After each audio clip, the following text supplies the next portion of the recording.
Hello everyone, আমি অনির্বাণ। আমাদের চ্যানেলে আপনাদের সকলকে স্বাগত। এই ভিডিওতে আমি কথা বলতে চলেছি সন অফ সর্দার 2 এর অ্যানাউন্সমেন্ট ভিডিও নিয়ে। তো চলুন ভিডিওটি শুরু করা যাক।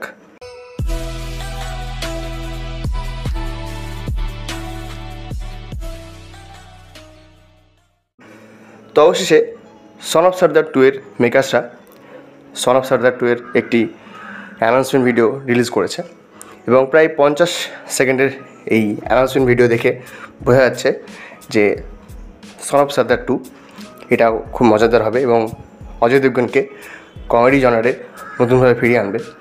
এবার দেখুন, যখন আমি সন অফ সর্দার দেখেছিলাম তখন প্রতিমা দেখতে দেখতে মনে হচ্ছিলো যে আমি এই সিনেমাটা হয়তো কোথাও আগে দেখেছি।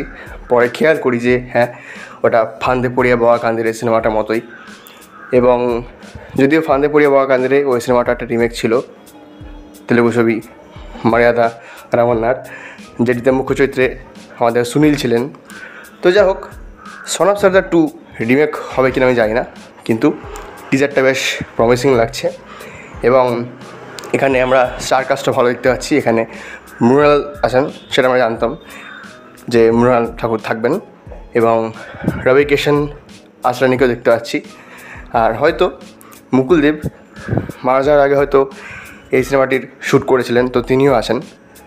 সব মিলিয়ে এই টিজারটা বেশ প্রমিসিং লাগছে। এবং অজয় দেবগন তার বিমল নিয়ে যতই ট্রোল হন না কেন, তার ছবি কিন্তু চলে যায়, রিমেক হলেও চলে যায়, সেটা আমরা দেখেছি। তো আশা করব যে সন অফ সর্দার 2ও ভালো হবে। এবং এবারের গল্পটা তারা পাঞ্জাবে নয় বরং স্কটল্যান্ডে রাখছে, তো সেখানে একটা বাওয়াল হয় বোঝা যাচ্ছে। আর টিজার একটা দৃশ্য রয়েছে যেখানে অজয় দেবগন দুটো ট্যাঙ্কের উপর দাঁড়িয়ে আছেন, তো সেটা তার পপুলার মিম, সেই দুটো গাড়ির ওপর দুপা দিয়ে রাখা সেই মিমটার আর কি কথা মনে করিয়ে দিচ্ছে। সব মিলিয়ে এই টিজারটা বেশ ভালো, মানে অ্যানাউন্সমেন্ট ভিডিওটা বেশ ভালো। এবং 25শে জুলাই সিনেমাটা হলে রিলিজ হবে। দেখা যাক সিনেমাটা কেমন হয়। আর তার আগে তো গান ট্রেলারও আসে বাকি। তো এই ছিল আমার ভিডিও। এই ভিডিওটি ভালো লাগলে লাইক করুন, কমেন্ট করুন, শেয়ার করুন। আমাদের চ্যানেলটি অবশ্যই সাবস্ক্রাইব করুন। ধন্যবাদ।